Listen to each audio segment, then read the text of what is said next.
Muy buenos días, sean todos bienvenidos. Que el Señor se digne bendecirles grandemente, ahora y hasta el último día de nuestra estadía en esta tierra. Cada día necesitamos de sus bendiciones. Les pido por favor, me acompañen en sus Biblias a esta carta que desde hace algunos meses venimos estudiando. Para las personas nuevas estamos estudiando de manera expositiva y consecutiva la primera carta de Pablo a Timoteo hace unos 5 meses. Venimos exponiendo versículo por versículo de este versículo 16 que vamos a concluir hoy. Hoy es el cuarto mensaje de este versículo. Así que vamos a estar allí en primera de Timoteo capítulo 3 y vamos a leer del verso 14 al 16 a una voz. Por favor, a una voz todos. Vamos a leer 14, 15 y 16. A la 1, a las 2 y a las 3. Esto te escribo, aunque tengo la esperanza de ir pronto a verte, para que si tardo sepas cómo debes conducirte en la casa de Dios, que es la iglesia del Dios viviente, columna y baluarte de la verdad. E indiscutiblemente grande es el misterio de la piedad. Dios fue manifestado en carne, justificado en el Espíritu, visto de los ángeles, predicado a los gentiles, creído en el mundo, recibido arriba en gloria. Amén. Espíritu Santo, Dios con nosotros, Trinidad bendita con la iglesia e inspirador de las sagradas escrituras. Tú que tuviste en tu sabiduría perfecta en el tiempo perfecto, inspirar al apóstol Pablo para que diera las instrucciones a Timoteo sobre la importancia de la iglesia, ya que ella debía guardar y proclamar la verdad más grande que existe para el mundo, el misterio de la piedad, el Dios que se hace carne para descender del cielo a relacionarse con el hombre hasta dar la vida por ellos, para ofrecerle la salvación al que crea en su nombre, se arrepienta. Hoy somos nosotros los que tenemos esta porción inspirada por ti delante de la iglesia, Espíritu Santo.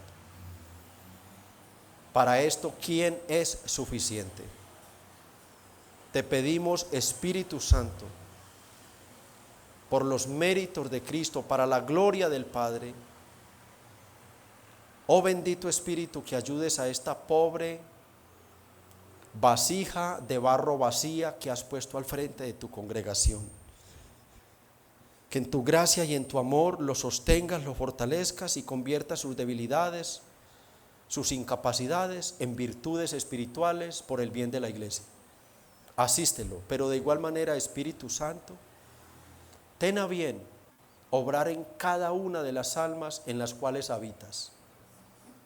Y en aquellas personas que están aquí, que quizás nos visitan por primera vez, o que visitan una iglesia reformada, una iglesia cuya máxima autoridad es la Biblia, obra en ellos, Señor, y muéstrales la luz del por qué la Biblia tiene que ser la máxima autoridad de conducta y fe de una iglesia.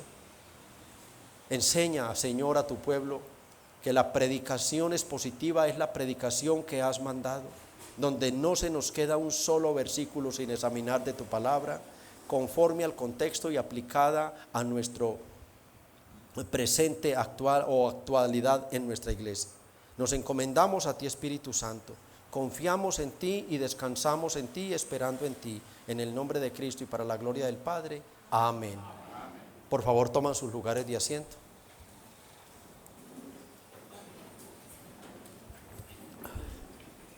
Recordamos una vez más que el tema principal de esta carta son las instrucciones apostólicas para un joven ministro, como hemos cantado la carta llamado Timoteo, pastor de la iglesia de Éfeso en el siglo I. Timoteo era un pastor joven, inexperto, temeroso, que se avergonzaba hasta del evangelio, muy enfermizo, al cual Pablo deja en Éfeso con una enmienda especial: sanear la iglesia de las falsas doctrinas enseñadas por los falsos maestros. Y dentro de todo este compendio de instrucciones que le viene dando Pablo a Timoteo, lo lleva al tema más importante de la carta. Este versículo, de los versículos 14 al 16 son el corazón de la carta. No solo porque en ella se encuentra realmente la razón por la que escribe Pablo, esto te escribo para que si tardo sepas cómo debes conducirte en la casa de Dios. Esa es la instrucción principal para un pastor, saber cómo él va a defender la iglesia, cómo va a dar la vida por la iglesia, cómo él va a permitir que hagan con él lo que quieran, pero que no se le metan con la iglesia, sino que él tiene que sanear la doctrina de la iglesia. Y para esto primero Pablo entonces lo lleva a que él comprenda la importancia de la iglesia. Para yo poder defender la iglesia, para yo poder valorar la iglesia por encima de mí mismo, de mi honor, de mi vida, de todo lo que sea, yo primero tengo que entender cuál es el tesoro que Dios me ha encomendado. En la iglesia es un tesoro invaluable para Dios. Es tan valiosa la iglesia que Dios no escatimonia a su Hijo, no escatimonia a su Santo Hijo para tener un pueblo para Él. Y Timoteo debía comprender eso para tener cuidado con lo que luego Pablo le iba a explicar. A esa iglesia se le ha encomendado la verdad más grande que existe en el mundo. Una verdad que no estaba en la tierra, una verdad que bajó del cielo y que Pablo lo llama el misterio de la piedad. Él dice en el verso 16a, e indiscutiblemente grande es el misterio de la piedad. Y hemos aprendido en nuestros mensajes, este es el cuarto mensaje, ya hoy terminamos este versículo 16, que es realmente grande e innegable para cualquier creyente, porque trata sobre la verdad de la persona, quién es Cristo, realmente quién es Jesucristo y de la obra universal que Él ha hecho para salvación de los pecadores. Una verdad que Pablo explica por medio de 6 declaraciones. Dios fue manifestado en carne, justificado en el Espíritu, visto de los ángeles, anunciado a los gentiles, creído en el mundo, recibido arriba en gloria. Y por medio de estas 6 frases o doctrinas de la fe cristiana, entonces Pablo explica todo lo concerniente al descenso, encarnación, misterio, ministerio, resurrección, ascensión y proclamación del Señor Jesucristo por el mundo como único medio de salvación para el pecador. Hoy veremos el final de este verso 16. ¿Cuál es el tema principal? El misterio de la encarnación de Cristo, quien siendo Dios, toma un cuerpo humano para nacer, vivir, morir, resucitar, ascender de nuevo al cielo, habiendo obrado la redención y dado mandamientos de que su nombre y su obra fuesen anunciados por el mundo entero. Ese es el tema que tenemos acá. Y el título que le hemos dado, como es una miniserie que hoy concluimos, es ¿qué gran misterio? Jesucristo es Dios hecho hombre. Y estaremos viendo que Dios fue manifestado en carne, la doctrina de la encarnación, que ya vimos un mensaje completo sobre este tema, hoy recordaremos algo. Segundo, veremos que fue justificado en el Espíritu, la doctrina de la santidad y la resurrección del Señor Jesucristo, visto de los ángeles, la doctrina de la redención del Señor Jesucristo y sus testigos, predicado a los gentiles, la doctrina de la predicación universal del Evangelio del Señor Jesucristo, creído en el mundo, la doctrina de la expiación eficaz del Señor Jesucristo, y sexto, recibido arriba en gloria, la doctrina de la ascensión y exaltación del Señor Jesucristo. De cada uno de ellos podría haber hecho un sermón o 2 o 3, pero sé que hay hermanos ya esperando. Pastor, empieza a hablarnos de la apostasía en la iglesia local del capítulo 4. Entonces, Dios mediante, vamos a avanzar hoy y a echar un vistazo un poco rápido de este tema. Veamos pues entonces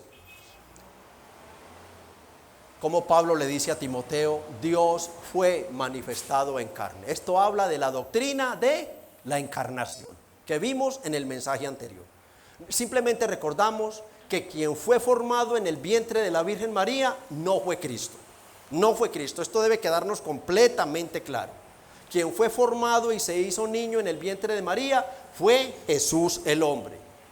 Cristo ha existido desde siempre y para siempre, porque Él es el Verbo eterno, como dice Juan 1. En el principio era el Verbo era con Dios y el Verbo era Dios. Colosenses 2:9 nos dice que en Él habita corporalmente toda la plenitud de la deidad. María no es la madre de Dios, no, es la madre de Jesús, pero debemos entender que María es la receptora de Cristo. Es la receptora de Cristo, y que quien es creado en el vientre de María es un cuerpo humano para revestir la divinidad de Jesús, para revestir la divinidad de Jesús. Y así se unen entonces dos naturalezas, la divina y la humana, en un solo ser, conocido en teología como la unión hipostática de Cristo. Y también en un solo nombre, Jesucristo. Jesús, el nombre humano, el descendiente de David, y Cristo, el nombre divino. El nombre más grande de Dios es el nombre de Jesucristo. Ese es el nombre ante el cual toda rodilla se doblará y toda lengua confesará. Escuchen cómo honra el nombre humano, que Jesús es el Señor para la gloria de Dios. Esa es la honra que le da Dios a su nombre humano, a Jesús. Por tanto, como veíamos el domingo, cualquiera que niegue la doctrina de la encarnación y la doble naturaleza de Jesucristo no puede llamarse cristiano. En segundo lugar, Pablo le dice a Timoteo que esa verdad que le ha sido revelada a la iglesia, ese misterio revelado a la iglesia, es que el Señor fue justificado en el Espíritu. Justificado en el Espíritu. Esto nos habla, en segundo lugar, de la doctrina de la santidad o de la divinidad o de la pureza y resurrección del Hijo. Nuestro Señor nació, vivió y murió como hombre, como cualquier hombre. Eso lo vimos el domingo. Empezó a crecer como niño, a tener sabiduría, a relacionarse, a crecer en sabiduría. Todo. Tentado, todo como hombre, hasta morir en una cruz. Pero con una infinita diferencia con los demás hombres. Infinita. Él fue sin pecado. Él fue sin pecado. Y por eso acá está de manera clara la doctrina de la impecabilidad de Jesús. Y luego entenderemos por qué. Él fue santo en las tentaciones del demonio mismo, en las provocaciones que le hicieron todos los seres humanos, en los desprecios, las burlas. Dice la Biblia que esputos, esa saliva que no queremos mencionar ni que salga incluso de nuestra boca. Disculpe que sea tan claro, cuando tenemos una gripa fuerte, ustedes saben, eso caía sobre él. Y todo se lo aguantaba pensando en ti y pensando en mí. Como hombre fue tentado en todo, pero sin pecado. Pero sin pecado. Él sin pecado y nosotros todos pecadores. Dice Romanos 3:10, no hay justo ni aún uno. Romanos 3:23, por cuanto todos pecaron y están destituidos de la gloria de Dios. ¿Por qué traigo estos dos textos a colación? Porque algunos dicen, sí, es que Jesús no pecó, pero debido a que María fue sin pecado. Oh, no hay justo ni aún uno. No, María, con toda su gracia, llena de gracia, de bondad, apartada, nació de una relación sexual entre papá y mamá. Ya nació pecadora. Y ella misma lo declara cuando dice, mi alma se goza en el Señor, ¿mi qué? Mi Salvador. Ella reconoce que ese no era cualquiera, que ese era Dios el que la iba a salvar a ella del infierno. ¿Qué era Él? Él fue engendrado sin pecado, concebido sin pecado, vivió en medio de pecadores sin pecado y murió sin pecado. Hebreos 4:15 dice que el Señor fue tentado en todo, y escuchen, conforme a nuestra semejanza, pero sin pecado. O sea, como hombre, con las debilidades del hombre, con el cansancio, el hambre y todo lo demás, pero sin pecado, sin pecado. Esto nos habla de la impecabilidad de Jesús como hombre. Y esta impecabilidad de Jesús como hombre, al él morir y ser sepultado, hace que el Espíritu que estaba en él, o sea, su divinidad, lo declara justificado. Tengamos claro que el que es justificado acá no es Cristo. Cristo es Dios. Lo que está haciendo esa divinidad de Jesús es que como lo acompañó durante todo el proceso de su vida como hombre y fue testigo de que Jesús fue tentado en todo pero sin pecado, entonces lo declara justo. Él es el único hombre que no comete una sola falta. Él es el único hombre que es tentado en todo y el Espíritu de Dios está declarándolo como hombre justificado, justo de todo. El justo de los justos es Jesús. Es Jesús. Es la parte divina, santo y puro. Y el Espíritu lo declara. ¿Y cuál es la prueba que nos da la Biblia de esto? ¿Cuál es la Biblia? ¿Cuál es la prueba que nos da? ¿Por qué Jesucristo fue resucitado al tercer día? ¿Por qué? Porque en su parte humana no se encontró la más mínima mancha de pecado. La prueba es la resurrección de Jesús.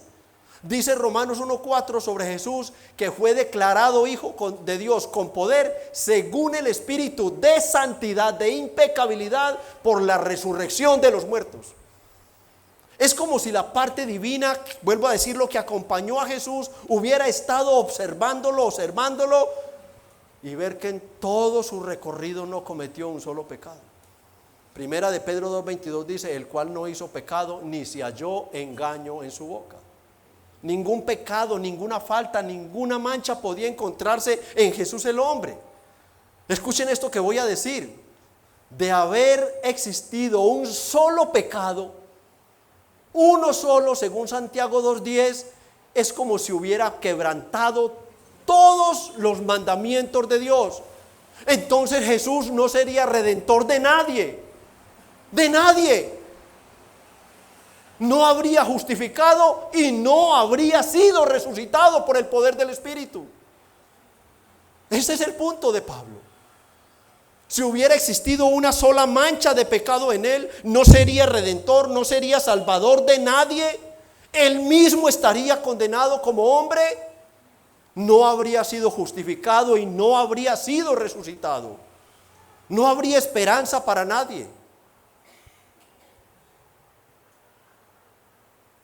Pero la resurrección de Jesús nos trae a nosotros el dulce y grande consuelo de que al él haber sido una vida de impecabilidad y haber sido resucitado por el poder del Espíritu de Dios, esa resurrección trae unas consecuencias para la iglesia, el cual fue entregado por nuestras transgresiones y resucitado ¿para qué?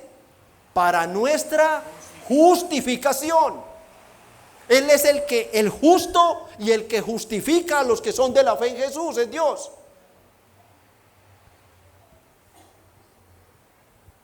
Él justifica a todos aquellos. Su resurrección arrastra a todos aquellos por los cuales Él murió y ahora es resucitado. Y lo que debe decir la iglesia ante esta doctrina es: gloria a Dios por la impecabilidad de Jesús. Eso es lo que debe decir la iglesia. Si Cristo hubiera tenido pecado en su cuerpo, no hubiera sido justificado y no hubiera sido resucitado.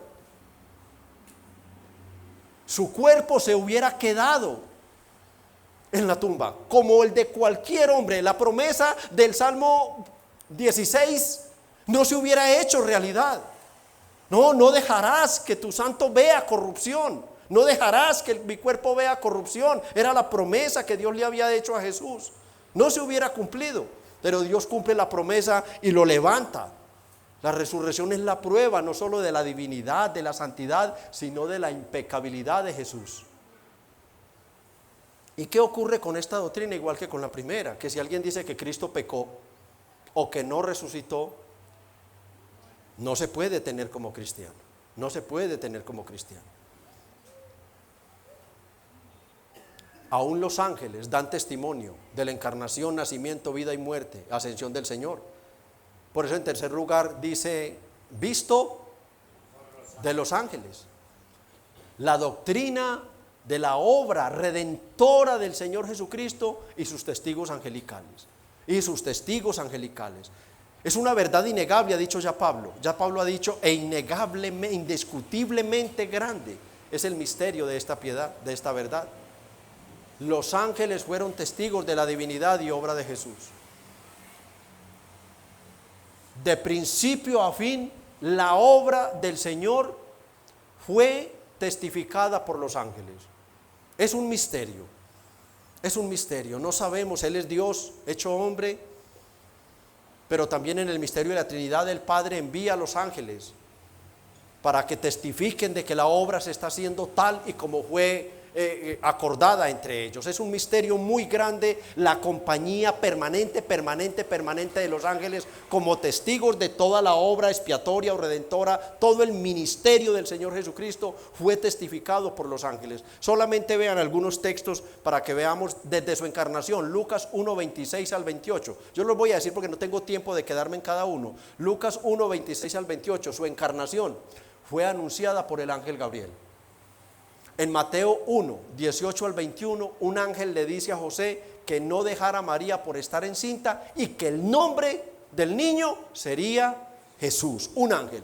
En Mateo 2:13, los ángeles avisan a José que huya de Herodes con el niño. En Mateo 2:19, un ángel le vuelve a decir, regresa ya. En Mateo 4:11, ángeles le sirvieron luego de la tentación. En Mateo 28:2, ángeles estuvieron presentes en la tumba removiendo la piedra y demás, como todos lo hemos leído. Incluso en Lucas 24:51 y Hechos 1, 9 al 11, ángeles acompañaron su ascensión al cielo. Incluso ángeles malos fueron testigos de la victoria de Cristo en la cruz sobre el mundo, el pecado, la muerte y el mismo Satanás, como dice Colosenses 2:15. Y despojando a los principados y a las potestades, los exhibió públicamente, triunfando sobre ellos en la cruz. Esos principados y potestades que fueron derrotados y avergonzados por el Señor mientras moría en la cruz, eran huestes de ángeles malos enviados por Satanás para tratar de entorpecer la obra de la expiación de Jesucristo en la cruz. O sea, hermanos, toda la obra de la expiación, toda la obra de la redención fue testificada por los ángeles de Dios, absolutamente toda ella. De principio a fin los ángeles estuvieron presentes, es lo que quiero dejar claro, como que es el testimonio que el apóstol Pablo está dando acá cuando dice, visto de los ángeles. Ellos estuvieron con él dando testimonio de que la obra se había hecho de principio a fin. Y este testimonio angelical dejado en la Escritura era necesario para la credibilidad de lo que iba a ocurrir con el nombre del Señor y la obra del Señor. Era necesario. Luego que el Señor desaparece del plano terrenal, Pablo dice que Jesucristo, ese Dios encarnado, que fue justificado en el Espíritu y visto de los ángeles, entonces ¿qué empieza a ocurrir? Es predicado a los gentiles. Cuarta doctrina, la predicación y la obra del Señor Jesucristo por fuera del epicentro judío, la obra universal del Evangelio. Y debió ser muy impactante. Estoy sintetizando todas estas doctrinas como ya les dije.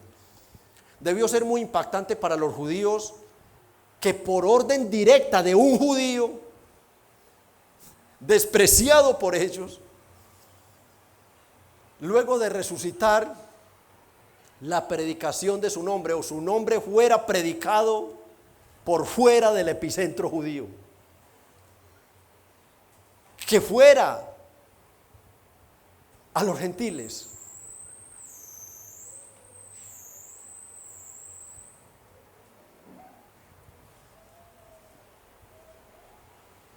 El rechazo que le da a su verdadero pueblo, el pueblo israelí, se abre la puerta para nosotros, mis hermanos. Se queda uno esperando a veces un amén. Bueno, a veces es que nos impacta tanto, yo a veces hasta me pasa, estoy sentado y empiezo a discernir todo eso y entonces no da tiempo a uno de responder rápido al amén. Pero el rechazo del pueblo judío es el que abre la puerta para nuestra salvación.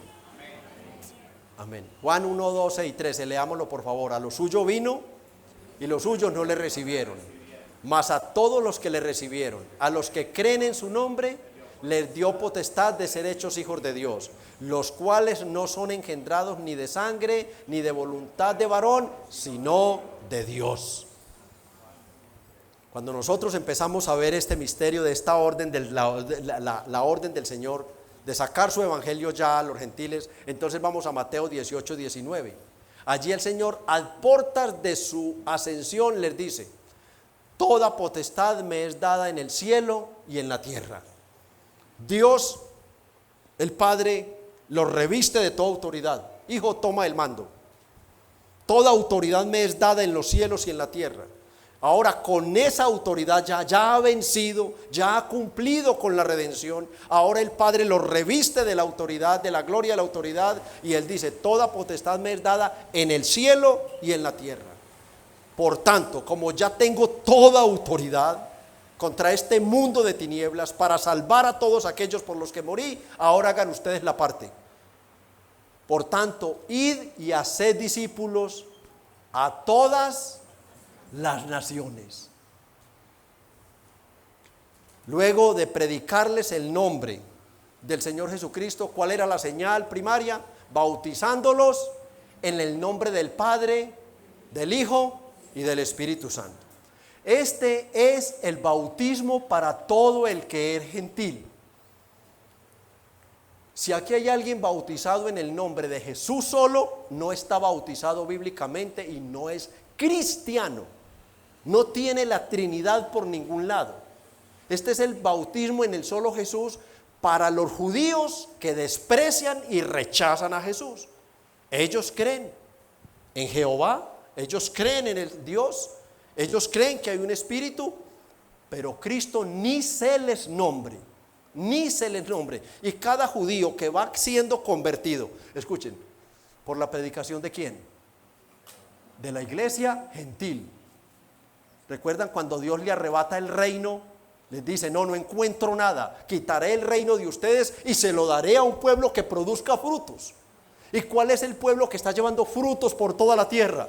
El pueblo, la iglesia gentil. Dios está avergonzando al pueblo judío, salvándolo por medio de la predicación de los gentiles. Oh, gloria al Señor, qué misterios, qué sabiduría la de Dios. El bautismo es este bautismo para cualquier gentil en cualquier parte del mundo. En Hechos 1:8, Él da el poder para cumplir la comisión de Mateo 28. En Hechos 1:8 dice: pero recibiréis poder cuando haya venido sobre vosotros el Espíritu Santo. Y miren esto: y me seréis testigos en Jerusalén, en toda Judea, en Samaria y hasta lo último de la tierra. Él tiene tanta compasión de su pueblo, a los suyos vino, que Él dice: primero evangelicen a Israel, pero luego salgan hasta lo último de la tierra. Gloria al Señor. Gloria al Señor, hermanos, en contra de los judíos que despreciaban a los gentiles. Vamos a Efesios 2 del 11 en adelante, que incluso, como lo explica aquí el pasaje, por tanto acordaos. Pablo le está diciendo: cuidado con el orgullo, gratitud, gracias a Dios, gracias a Dios, gracias.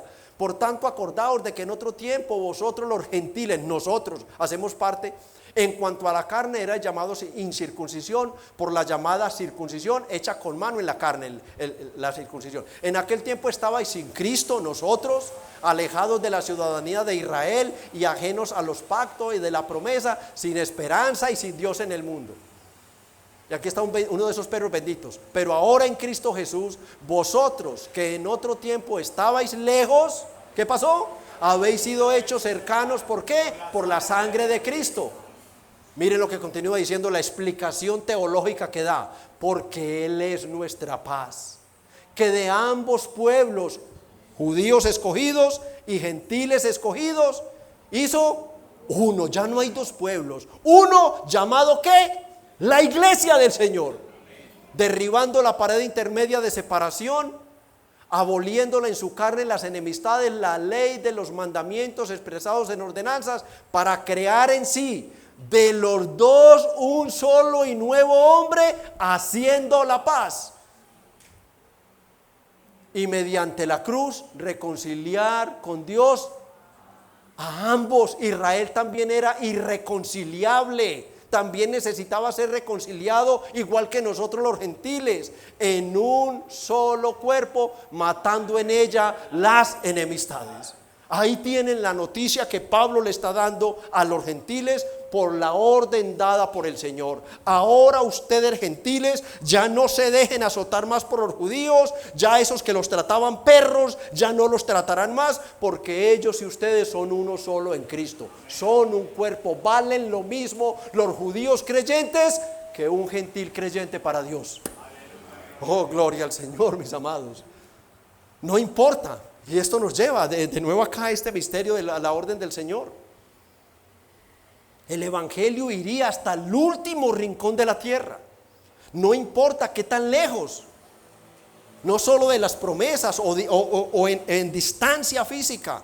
Todo gentil elegido, todo gentil predestinado para salvación, hermanos, será alcanzado por el evangelio del Señor. Será alcanzado por el evangelio del Señor. Y la gran verdad por la cual yo puedo decir, bueno, la mano no, porque pronto me hace mucha falta, córteme en un dedo, es que tú y yo hemos sido alcanzados por esa verdad, por la orden dada por el Señor. Vayan y lleven el evangelio a los gentiles, vayan. Llegó y nos alcanzó. Esa bendita orden dada por el Señor se ha cumplido en tu persona y en la mía a favor de nuestras almas. Esa bendita orden del Señor, y no fue dada al pueblo judío, fue dada a los gentiles por medio de la iglesia. Iglesia, vayan ustedes como columna y sostén de la verdad, proclamen y defiendan esta verdad. Es la iglesia, ella es. Por eso Pablo dice, ¿qué es la iglesia? La iglesia es columna y baluarte de la verdad. A ella le ha sido encomendada esa verdad. A ninguna otra entidad en el mundo, ninguna otra la tiene. Solo la iglesia bíblica del Señor Jesucristo tiene esa orden, y a ella le ha sido encomendada esa verdad. Dios fue manifestado en carne, justificado en el Espíritu, visto de los ángeles, predicado a los gentiles. Es la iglesia, hermanos, columna y sostén de esta verdad, la única verdad. No solo que puede salvar, sino que la única verdad que Dios ha decretado para salvar al pecador. Es la única verdad, mis hermanos, y no debemos callarla, amados hermanos.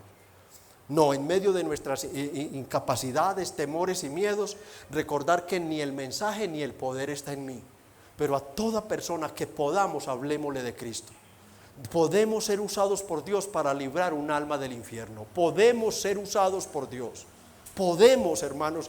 Y qué alegría tan grande cuando estemos en el cielo, porque misteriosamente nos vamos a reconocer que nosotros, yo no sé, en un misterio vamos a verlos a todos y nosotros podamos ver, ay, a esa alma le prediqué yo allá en el mercado. Pablo dice, esos ustedes son mi corona y mi gloria el día del Señor. Pablo dice, todo lo que estoy haciendo va a tener, no aquí no trabajamos para recibir nada acá, no. Nuestras coronas y recompensas están en el cielo. Somos eso, hermanos. Una doctrina que algunos tratan de restarle importancia al decir, es que yo busqué al Señor, es que yo decidí. No. El creyente bíblico sabe que el pecador no puede buscar a Dios porque está muerto en delitos y pecados, Efesios 2:1. Él no está herido como dicen esos que dicen eso, que el pecado lo hirió. No.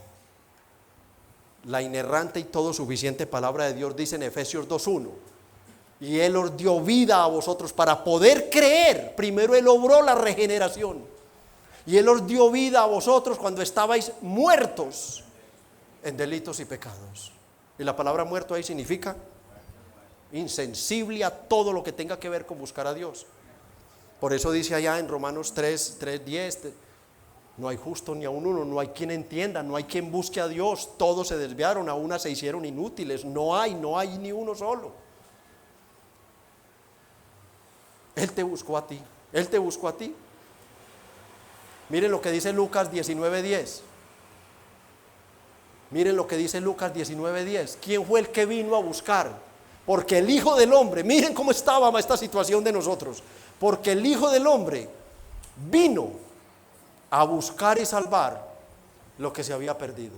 Y recuerden, como les he dicho, si a mí un hermano me dice, pastor, se me perdieron las llaves, yo hoy vamos a buscarla aquí, hermano, pero yo me voy para la casa, ¿cierto?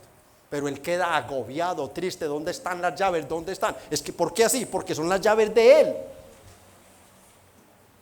Ya éramos de él. ¿Dónde? Desde el pacto intratrinitario de redención. Y él sabía que toda esa parte de esa masa caída que Dios le había dado, tenía él que venir. ¿A qué? A encarnarse, nacer, vivir, morir, resucitar y ascender al cielo para salvarlos. Él vino a buscar y salvar lo que se había perdido. Estábamos perdidos, completamente perdidos en nuestro pecado y rumbo al infierno. Con su evangelio nos buscó, nos encontró, nos regeneró y nos salvó. Romanos 1:8 dice, porque el evangelio es poder de Dios para salvación a todo aquel que crea, al judío primeramente y también al gentil. Y la orden del Señor se ha cumplido con resultados maravillosos. Maravillosos. No solo en nosotros, sino en los gentiles de todo el mundo. Por eso Pablo dice en quinto lugar, creído en el mundo. ¿Esto de qué nos habla? De la doctrina del llamamiento y la expiación eficaz del Señor Jesucristo. La doctrina del llamamiento y expiación eficaz de Cristo. En el mundo entero se predica a Cristo. Todos los días se está predicando a Cristo. Si cada uno de los que tiene esta chispita de fuego hace la cuenta, yo creo que dice, ¿a cuántas personas yo le he predicado el evangelio? ¿Y cuántos de ellos han acudido a Cristo? ¿Cuántos están hoy en la iglesia? Algunos dicen, ninguno. ¿Sí? Nosotros tenemos que predicarle a toda criatura, porque nosotros no sabemos en cuál de ellos la elección y la predestinación hará que ese llamamiento externo que yo hago con el evangelio, el Espíritu Santo lo aplique y lo convierta en un llamamiento irresistible, que llaman algunos, en un llamamiento eficaz. Pero también hemos tenido la dicha de empezar a predicarle el evangelio a una persona y ella empezar a llorar. Y rapidito decirle, ¿dónde te congregas? Yo necesito ese Salvador que tú tienes, yo necesito de eso que tú tienes. No lo merecemos, pero en esa persona se cumple el llamamiento y la expiación eficaz de Cristo.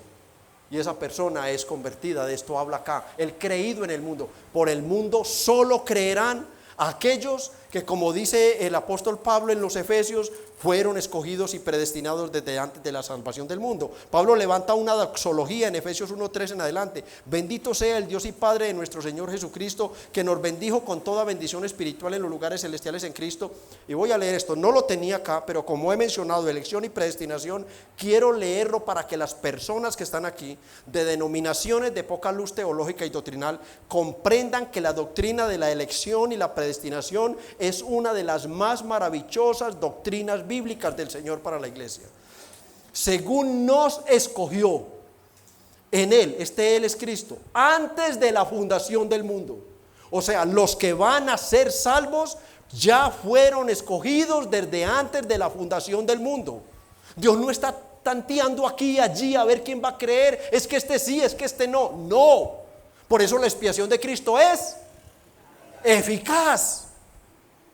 Porque su muerte fue por un pueblo específico, por un número específico.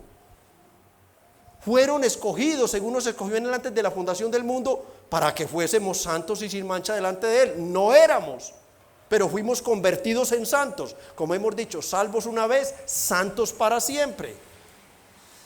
en amor, habiéndonos predestinado para ser adoptados hijos suyos por medio de Jesucristo, según el puro afecto de su voluntad, para la gloria de su gracia, para alabanza de la gloria de su gracia, con la cual nos hizo aceptos en el amado, en quien tenemos redención por su sangre, el perdón de pecados según las riquezas de su gracia. O sea, usted es salvo, amado hermano, amado hermana, no porque usted buscó a Dios. Usted estaba muerto en delitos y pecados. Usted es salvo porque Cristo vino, se manifestó en carne, se hizo hombre y con su evangelio lo alcanzó, su Espíritu Santo lo regeneró, y todo esto porque usted había sido escogido, predestinado desde antes de la fundación del mundo para ser salvo. Y por eso es que Cristo dice, y me adelanto al texto: Padre, de los que me diste, es la expiación eficaz de Cristo de la que estamos aquí hablando, y tiene que estar conectada al llamamiento eficaz. Él dice eso: Padre, de los que me diste, ninguno se perdió, en Juan 17:12. En Juan 17:12. Esos son salvos eficazmente. El evangelio llegará a ellos, no se van a perder. No se van a perder, pero para ser salvos el misterio está en que la iglesia, como columna y sostén de la verdad, debe predicarle el evangelio. Debe predicarle. Se van a salvar, pero ellos necesitan escuchar el evangelio. Ninguno se perdió, es la declaración contundente del Señor. Su orden está siendo cumplida. Los apóstoles en cabeza de Pablo salieron por el mundo a proclamar el evangelio. Tenemos la prueba en todas las cartas aquí apostólicas donde fueron establecidas por el apóstol Pablo las iglesias gentiles. Pedro se queda predicándole a los judíos, Pablo sale a los gentiles. Luego de los apóstoles la iglesia se encarga, y hoy nosotros somos los comisionados por el Espíritu Santo para continuar la obra. No le estamos añadiendo nada, estamos simplemente replicando las palabras del Señor que fueron replicadas por los apóstoles, que ha sido replicada por la iglesia y que hoy nosotros tenemos la responsabilidad de replicar. No añadimos nada, no quitamos nada. El evangelio sigue siendo el mismo. Sigue siendo el mismo para salvar a cualquier pecador que crea, a todo elegido, donde quiera que esté. El llamamiento eficaz lo va a alcanzar. Pero Pablo nos pone en la tierra, nos manda por todo el mundo y luego nos lleva al cielo. O sea, y él termina diciendo que ya que él fue creído en el mundo, el hacedor de la redención es recibido arriba en gloria. ¿Cuántos dicen amén? Amén. Amén. Porque esto nos habla de la doctrina de la exaltación del Señor Jesucristo, la doctrina de la ascensión y exaltación del Señor Jesucristo. Después de 40 días aproximadamente, el Señor da pruebas de que en la resurrección tendremos un cuerpo físico, un cuerpo. Él come y él bebe después de resucitar. Habla. A los que tenían dudas dice: venga y tóqueme, vengan que un espíritu no tiene carne, vengan, es que soy yo. Y esto lo hace para darnos paz y tranquilidad a todos de ahí en adelante, de que nosotros no nos quedaremos en un estado incorpóreo sin un cuerpo en el cielo por siempre. No, descenderemos a la tierra, es la promesa, y tendremos un cuerpo nuevo, un cuerpo completamente con todas estas cualidades, pero gloria a Dios, sin pecado. Ay, amén. Se cumplirá esa oración que hacemos aquí: Señor, yo no quiero volver a pecar. Solo tendremos la respuesta allá. Mientras estemos acá la vamos a embarrar, pero necesitamos compasión y misericordia. Pero tendremos un cuerpo. Y entonces el Señor, después de estos 40 días más o menos dando instrucciones, comiendo con ellos, Él asciende a los cielos. Vean Lucas 24:51. Y aconteció que, bendiciéndolos, se apartó de ellos y fue llevado arriba. Hechos 1:9. Y habiendo dicho estas cosas, viéndolo ellos, fue alzado y le recibió una nube que los ocultó de sus ojos. Filipenses, hablando en referencia a la humillación por la encarnación, el hombre que se hace siervo, la humillación extrema de Jesús, luego nos habla de la exaltación a lo sumo. ¿Sí? Leamos por favor allí al menos como lectura. Y estando desde el 5 en adelante, vamos a leer Filipenses desde el 5, por favor. Haya pues en vosotros, mire el reto, mire el llamado a la iglesia, mire el llamado a los creyentes. Haya pues en vosotros este sentir que hubo también en Cristo Jesús, el cual, siendo en forma de Dios, no estimó el ser igual a Dios, como cosa que aferrarse, sino que se despojó a sí mismo, tomando forma de siervo, hecho semejante a los hombres. Y estando en la condición de hombre, se humilló a sí mismo, haciéndose obediente hasta la muerte y muerte de cruz, la humillación máxima. Pero mire la recompensa, por lo cual Dios también le exaltó a lo sumo. No hay más, no había más forma de humillarse, más bajo no, pero tampoco hay más forma de que pueda haber más gloria de la que ya Dios le ha dado.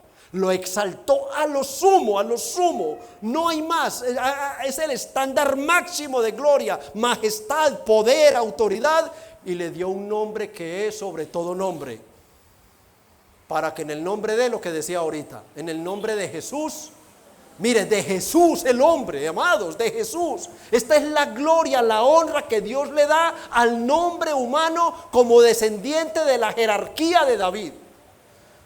Se doble toda rodilla de los que están en los cielos y en la tierra y debajo de la tierra, y toda lengua confiese que Jesucristo es el Señor, para gloria de Dios Padre.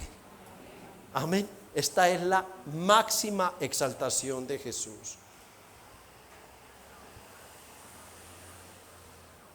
Esto nos habla de algo, es de la consumación absoluta de la expiación de Jesucristo por su pueblo. Es la consumación absoluta. Esto es lo que asegura absolutamente que todos aquellos que Él vino a buscar, a dar la vida por ellos, morir, ser sepultado, resucitar y ascender al cielo, la obra para ellos está terminada. Otra vez me quedé. Amén, hermanos.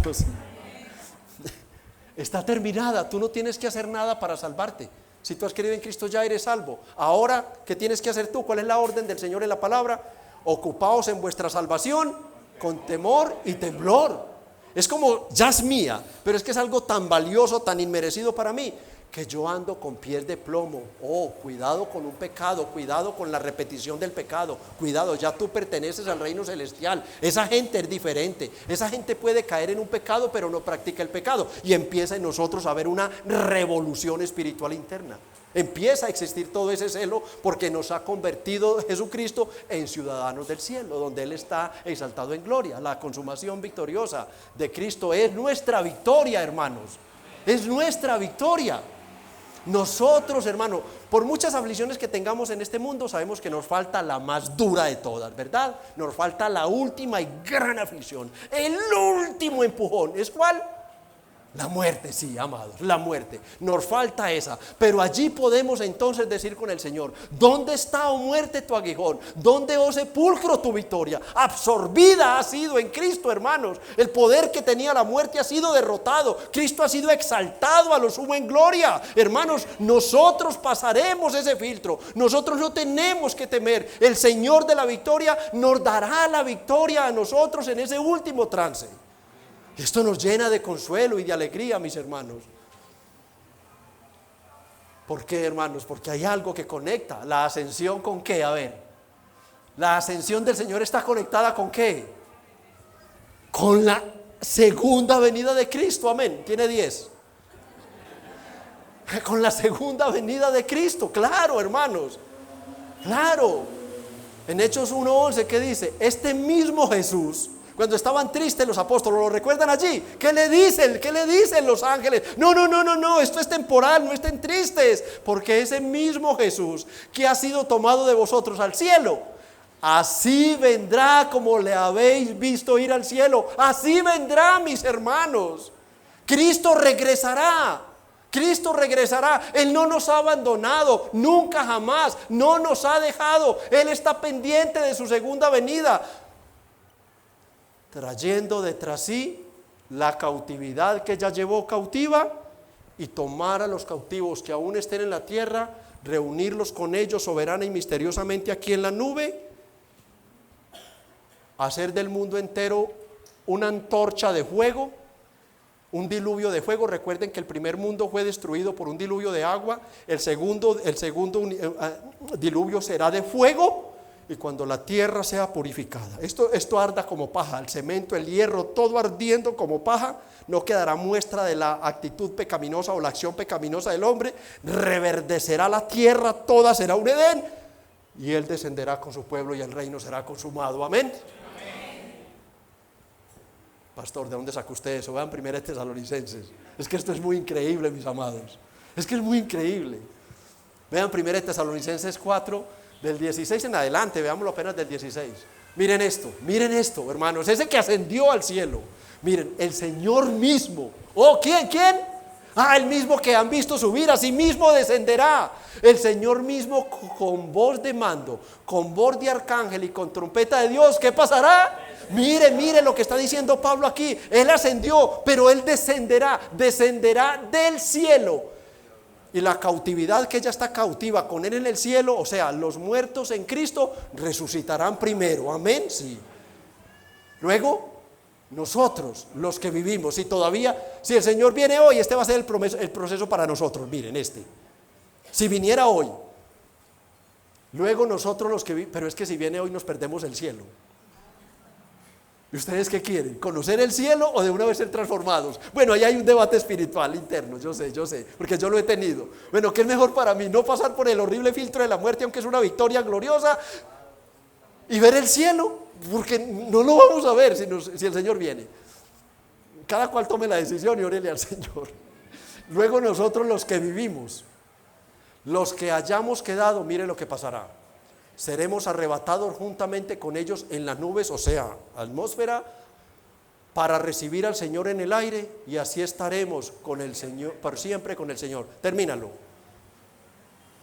Por tanto, en medio de las aflicciones, las penas, las tristezas, las luchas con el pecado y todo lo demás que nos toca soportar acá, hermanos, esta es la gran esperanza. La consumación del reino es una realidad, amados, y nosotros debemos luchar y orar mucho por tener mentalidad de reino. Nos vamos a ir para estar con el Señor, no nos vamos a quedar aquí, hermanos. No fuimos salvados, hechos cristianos, puestos aparte, sellados con el Espíritu, adoptados como hijos, hechos herederos y coherederos juntamente con Cristo del reino, para quedarnos aquí. No. Nosotros debemos ser sacados de este mundo malo, de este reino malo, para ser llevados al reino eterno, hermanos. Y creo, hermanos, sin aquí ir a cometer un error doctrinal o parecer dogmático, que creo que la gran mayoría, por no ser todos, nos va a tocar pasar el filtro de la muerte. Porque miren que los apóstoles decían, ya está. Y todos han partido y han partido y más de 2000 años, y el Señor, porque solo Dios el Padre sabe el tiempo exacto en que su Hijo regresará a la tierra. Así que nuestra preparación es doble: vivir constantemente preparados, sea porque el Señor venga por nosotros. ¿Cómo quieres que te encuentre? ¿Maldiciendo, ofendiendo, pecando? ¿O te encuentre en santidad, arrepentido, en mansedumbre, paz, templanza, dominio propio, haciendo la obra? Porque eso fue lo que Pablo quiso decir. Vea, sea que coman o que beban o que hagan cualquier otra cosa, háganlo para la gloria de Dios. Vivan expectantes que en cualquier momento o el Señor aparece, y nuestra segunda preparación para nosotros es partir con el Señor. Vivir en esa doble alternancia de nuestra partida o de nuestra eternidad. O el Señor regresa o nosotros somos llevados por Él. Pero se cumplirá, mis hermanos, la promesa, y esto debe motivarnos a nosotros. Vuelve esta última partecita, por favor, del verso. Así que, por tanto, alentaos los unos a los otros con estas palabras. El Señor cumplirá su promesa. No nos va a dejar en este mundo en medio de aflicciones, penas y tristezas. No nos va a dejar así. El Señor regresará, hermanos, y en medio de todo, yo debo recordar esa promesa. El Señor viene o yo partiré con Él. La victoria, el descanso, la paz y todo lo que estoy sufriendo acá recibirá su recompensa allá. Paz, amor, bondad, piedad, todo lo que anhelamos, allá lo vamos a tener, amados hermanos.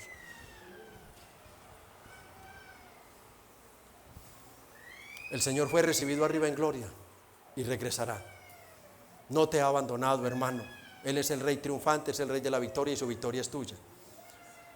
Para concluir, hermanos, ningún fiel cristiano debe negar ninguna de estas 6 doctrinas. ninguna de estas 6 doctrinas.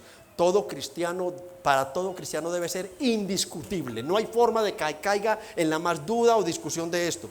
Dios fue manifestado en carne, justificado en el Espíritu, visto de los ángeles, predicado a los gentiles, recibido arriba, creído en el mundo y recibido arriba en gloria. Tú lo debes tener clarito, creerlo, aunque algunas cosas no las entendamos con la dimensión que quisiéramos, lo creemos todo. Entonces, amados, para terminar este capítulo 3 con esta hermosa enseñanza de este verso 16, ya sabemos cuál es la gran verdad que debemos defender y proclamar, ¿verdad? Pablo nos la ha explicado por medio de estas 6 doctrinas. Y para hacer bien nuestro trabajo, entonces yo debo, primero, creerlas. Yo debo conocerlas, o sea, estudiarlas. Yo debo retenerlas. Yo debo primero que todo permitir que ellas afecten mi vida, o sea, obedecerla, ponerla por práctica en mi vida. Yo debo defenderlas y yo debo proclamarlas. Ese es el trabajo de la iglesia, como columna y baluarte de la verdad. La creo, la obedezco, la conozco, la defiendo y la proclamo. Estos 6 pasos consiste, hermano, como iglesia en lo que debemos hacer. ¿Por qué, hermanos? Porque podemos estar seguros que Dios bendecirá nuestra predicación del Evangelio a los impíos, como la bendijo cuando llegó a ti el Evangelio. Dale gracias a Dios por ese valiente o esa valiente que te habló de Jesucristo. Dale gracias a Dios, porque fue un mensajero de Dios para salvar tu alma. Y que tú respondas en consecuencia siendo mensajero para la salvación de otros. Que tú respondas, ese es el deber de la iglesia como columna y sostén de la verdad.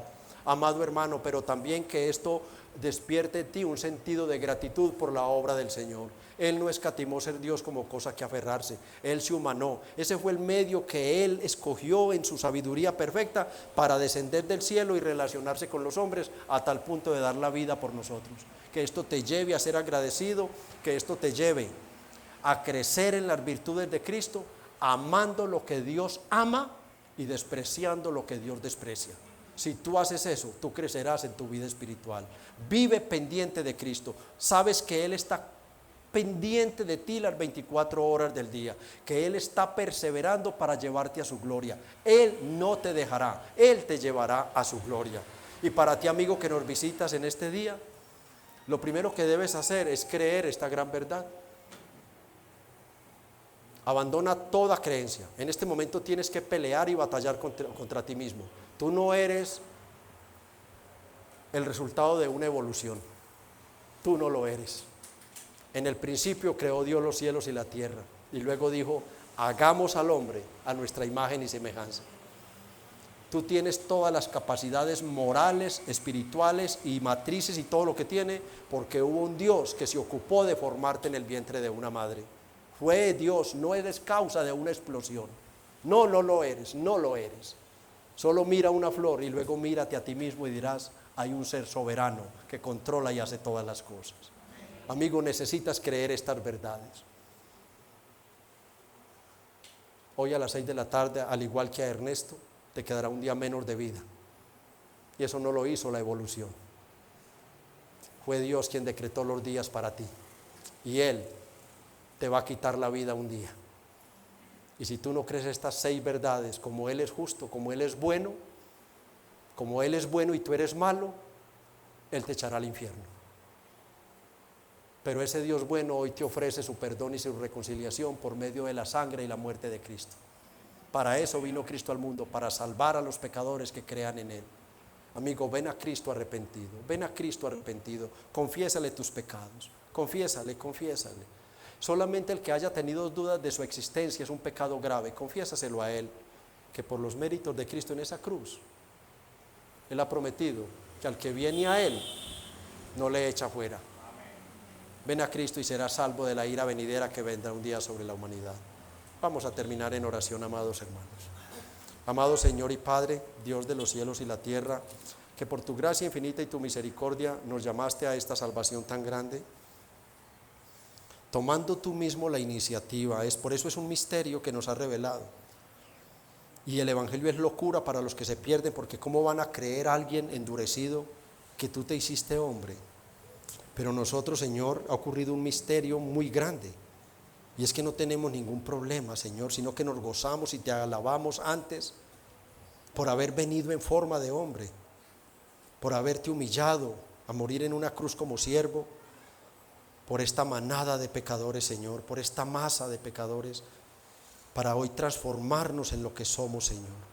Hoy saber que somos los hijos amados de Dios, que hoy somos criaturas del cielo, que hoy pertenecemos a una raza completamente opuesta, aunque nuestra parte humana, nuestra apariencia física sigue siendo la misma. Por dentro ha ocurrido algo, nuestra alma ha sido regenerada. Gracias te damos, Señor, por el evangelio de tu Hijo Jesucristo. Gracias, Señor, por estas 6 doctrinas preciosas en las cuales nos has explicado cuál es esa verdad que la iglesia debe proteger y proclamar.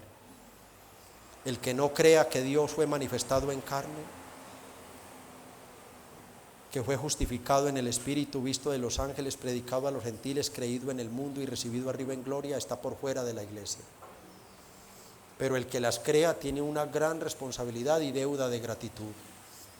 Vivir en constante humillación permanente delante de ti. Porque ¿quiénes éramos nosotros para que tú vinieras del cielo a dar tu vida por nosotros? ¿Qué éramos, Señor, sino tus enemigos? En oposición constante vivíamos amando el pecado, ofendiendo tu santidad, tus mandamientos. Oh, qué muestra de amor tan grande, como dice tu palabra, mas Dios muestra su amor para con nosotros, en que siendo aún pecadores, Cristo murió por nosotros.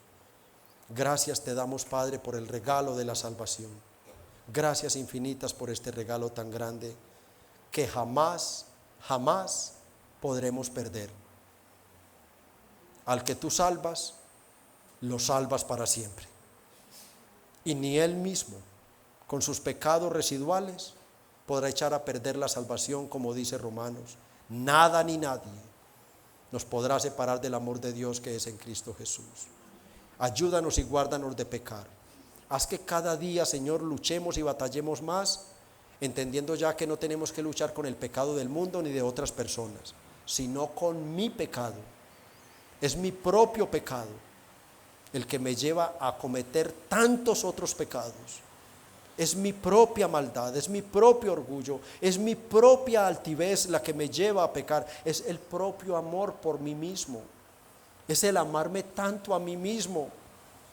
Oh Señor, quebrántanos y humíllanos más, por favor, porque tu palabra nos promete que el que se humilla, ese será enaltecido. Tú te humillaste a lo sumo, Señor, para venir a este mundo y correr la carrera por medio de nosotros hasta la cruz, sudando en el camino gotas de sangre por nosotros.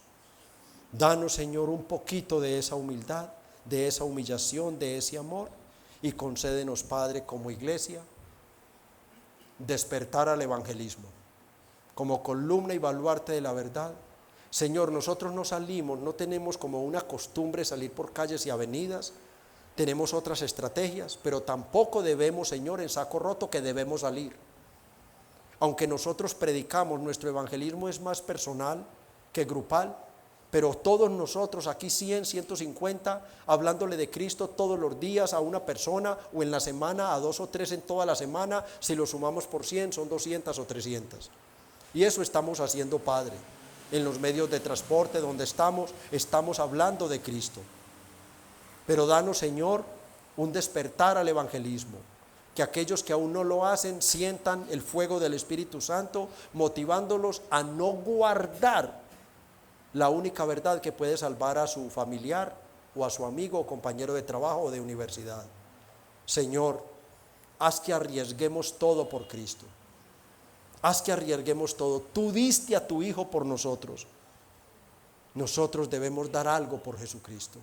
Y lo que nos pides en este texto maravilloso es que nosotros prediquemos su nombre y su obra a todas las personas.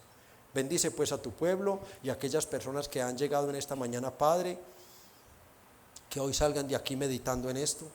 Tu Espíritu Santo tenga a bien hacer la obra en ellos y llevarlos al arrepentimiento y entregarse a Jesucristo y empezar este camino, Señor, maravilloso, que inevitablemente lo conducirá al cielo. Así como si se queda en su pecado, inevitablemente irá al infierno, así de igual manera, si cree en Jesucristo, inevitablemente irá al cielo, porque ninguno de los que le diste se perderá, Señor. Bendícenos, oh Padre, tú sabes cuánto te necesitamos, en el nombre de Cristo. Amén.